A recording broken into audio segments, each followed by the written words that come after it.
A gente tem uma novidade para vocês. Temos chamadas dos alunos na videoaula. Então, vocês têm que observar a descrição do vídeo para responder a chamada e não levar falta, certo? Alterações ambientais. Essa é a segunda parte. Pegada ecológica e biocapacidade. A pegada ecológica é um modelo que permite estimar a área necessária em hectares para sustentar uma população humana, considerando seu consumo e seus recursos naturais renováveis. A pegada ecológica é estimada por um país e seu valor corresponde à área total de terras que seriam necessárias para abastecer os habitantes com alimentos e outros recursos. Já a biocapacidade vai corresponder à área, também em hectares, de terras produtivas que o país tem disponível para produzir os recursos que ele necessita para manter seu padrão de consumo. Segundo a Rede Global de Pegada Ecológica, o Brasil é o país que tem maior biocapacidade do mundo. Mas é importante considerar que a biocapacidade ela tende a diminuir rapidamente devido ao mau uso do solo, que leva à erosão, à poluição e outras formas de degradação. Quando se compara a pegada ecológica de um país com sua biocapacidade, pode saber se essa relação é adequada, se vai gerar um déficit ecológico ou se há reserva ecológica. Veja, aqui no Brasil, ela tem créditos, a imagem desse slide, o Brasil tem crédito ecológico. O déficit ocorre quando a pegada ecológica da população de um país é maior que sua biocapacidade. Isso significa que aquele país, para manter seu consumo, tem que importar recursos de outros países.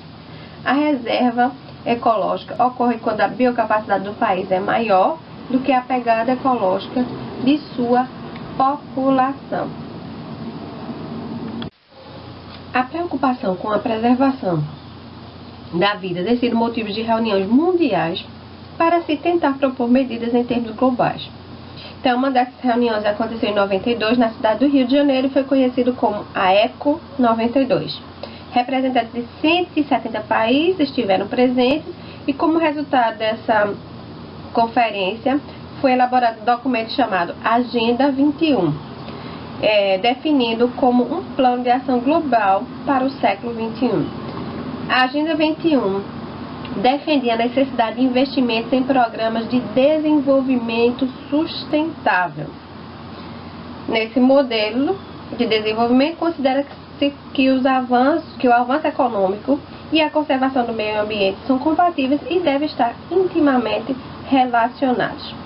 Em 1997, houve uma reunião na Organização das Nações Unidas, na ONU, que é a Rio+5, que é 5 anos após a ECO 92, no qual foram apontadas algumas lacunas ou pontos mal definidos na Agenda 21 que dificultam sua implementação.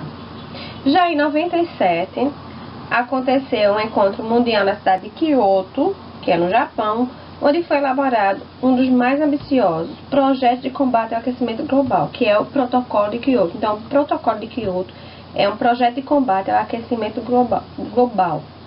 Estabeleceu que os países industrializados deveriam, até 2012, reduzir em média 5,2% de suas emissões de gases causadores de efeito estufa, principalmente o gás carbônico, em relação aos níveis alarmantes detectados em 1990.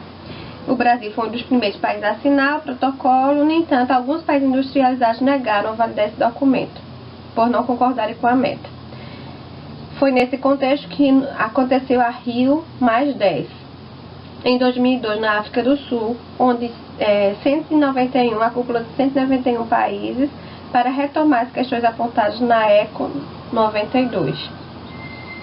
Só que para ambientalistas foi decepcionante essa Rio+10, mas o ponto positivo é que da Rio+10 foi a adesão da Rússia, do Canadá e da China no protocolo de Kyoto. Já em 2012, realizou-se a Rio+20, e o tema principal foi o desenvolvimento sustentável em 3 pilares. Quais são esses? pilares: a economia, o pilar econômico, o pilar social e ambiental.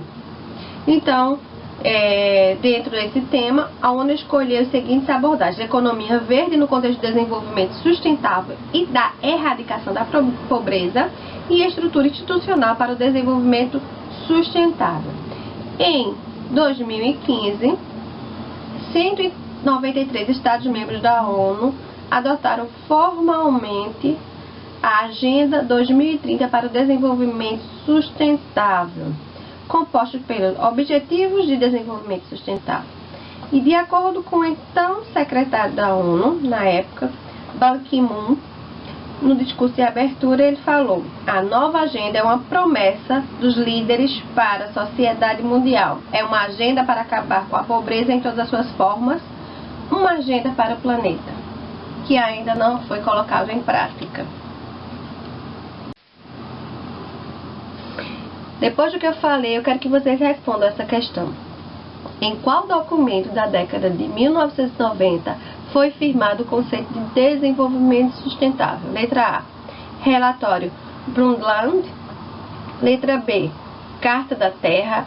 Letra C, terceiro relatório do Clube de Roma. Letra D, Agenda 21. Ou letra E, Carta de Ottawa. Então, a manutenção dos ecossistemas depende da manutenção das interações dos organismos entre si e dos organismos com o ambiente. Uma vez que essas interações estão associadas à obtenção dos recursos para a sobrevivência das espécies. Conservar a integridade das interações é essencial para a manutenção das populações naturais e, portanto, da biodiversidade. Então, atualmente, existe por volta de 2 milhões de espécies descritas nos ecossistemas do mundo, e há estimativas que existam muitas mais ainda não conhecidas. Então a gente entra em choque, porque quanto mais se expande a população humana e quanto mais avança a tecnologia, mais tensas ficam as relações humanas com a natureza. Com mais pessoas para sustentar isso e com tecnologias que demandam cada vez mais matéria-prima, aumenta a necessidade de exploração de recursos naturais. E, portanto, aumenta também as ações que alteram a estrutura e o funcionamento dos ecossistemas. Essas ações vão incluir a destruição dos habitats, a introdução de espécies exóticas e o uso não sustentável dos recursos, resultando na perda de espécies com redução da biodiversidade. Aqui é um exemplo de uma notícia da revista Galileu, onde perda de florestas ela vai propiciar a propagação de doenças. Então, quanto mais o homem retira esse conflito com a natureza, mais nós saímos, além da natureza sair perdendo, nós também saímos perdendo. A biologia da conservação é uma área que integra conhecimentos tanto da ecologia como da fisiologia, genética, da biologia molecular e da biologia evolutiva, com o propósito de conservar a diversidade biológica em seus 3 níveis. Um desses níveis é a diversidade genética, que refere-se não só à variação genética dentro das populações, mas também entre as populações das diferentes espécies. A redução da diversidade genética ela também afeta o ser humano, pois a eliminação de variedades genéticas de certas espécies pode contribuir para a perda de importantes recursos genéticos que poderiam ser usados para aumentar a produção e a qualidade das culturas. O outro ponto é a diversidade de espécies, que pode ser afetada em nível local, regional ou global. Uma espécie é considerada extinta quando desaparece de todos os ecossistemas em que ocorria antes, seja em que nível for. A extinção das espécies pode afetar profundamente outras espécies da mesma comunidade por conta da alteração das interações biológicas, de que muitas delas dependem para sobreviver. É o que ocorre quando espécies que são presas ou predadores são eliminados, ou quando espécies e plantas perdem seus polinizadores e dispersores de semente, reduzindo assim seu próprio sucesso reprodutivo. O outro nível é a diversidade de ecossistemas, que diz respeito à variação entre os ecossistemas. A redução desse tipo de diversidade relaciona-se com a extinção, a modificação de comunidades biológicas inteiras. É o que vemos no Brasil, por exemplo, no Cerrado, onde vem sendo caracterizado por diferentes comunidades, vem sendo continuamente e rapidamente convertida em ecossistemas agrícolas de baixíssima diversidade de espécies, que é a plantação de soja, de cana-de-açúcar e de algodão, principalmente. Então, a perda de ecossistemas implica na perda dos chamados serviços ecossistêmicos. O que é isso? É o processo ecológico através dos quais os ecossistemas ajudam a sustentar os seres humanos. Incluindo-se esses serviços a purificação de ar, mantendo o estado de sua composição, a degradação biológica de resíduos diversos em ambientes terrestres e aquáticos e o controle natural de pragas por meio de organismos vivos e muitos outros. Então, uma das metas da conservação biológica é a manutenção dos serviços ecossistêmicos ao longo do tempo de modo sustentável. Um dos recursos utilizados pelo ser humano para a proteção e manutenção da biodiversidade em seus 3 níveis é a criação de áreas chamadas unidades de conservação. Aqui no Brasil, todas as unidades de conservação são cadastradas no Sistema Nacional de Unidades de Conservação. E, de acordo com esse sistema, uma unidade de conservação consiste em um espaço territorial e seus recursos ambientais, incluindo as águas jurisdicionais, com características naturais relevantes, legalmente instituído pelo poder público, com o objetivo de conservação e limites definidos sob regime especial de administração, ao qual se aplicam garantias adequadas de proteção. Um problema aqui que dificulta a administração das áreas de proteção era a falta de integração dos 3 esferas de governo. Atualmente, o Sistema Nacional de Unidade de Conservação possibilita uma visão de conjunto das áreas naturais a serem preservadas e estabelece mecanismos que regulamentam a participação da sociedade nas gestões das unidades de conservação, potencializando a relação entre Estado, cidadãos e meio ambiente.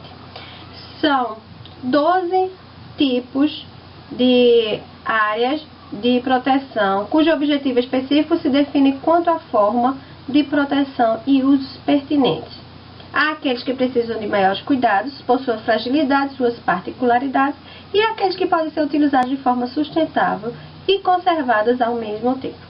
E há então 2 categorias principais subdivididas. A de proteção integral, que visam a preservação da natureza, permitindo apenas o uso indireto de seus recursos naturais, e as de uso sustentável, tem como objetivo a conservação da natureza, considerando o uso direto e sustentável de parcelas dos seus recursos naturais. Com exceção das reservas particulares do patrimônio natural, que é a RPPN, a qual aplica-se a restrição de uso impostas à unidade de conservação de proteção integral. Aqui no estado de Pernambuco possui 86 unidades de conservação, sendo 42 de proteção integral e 44 de uso sustentável. E essas unidades de conservação são todos cadastrados na CPRH, que é a Agência Estadual de Meio Ambiente, que é o órgão responsável pela administração e gestão ambiental das unidades de conservação aqui no estado.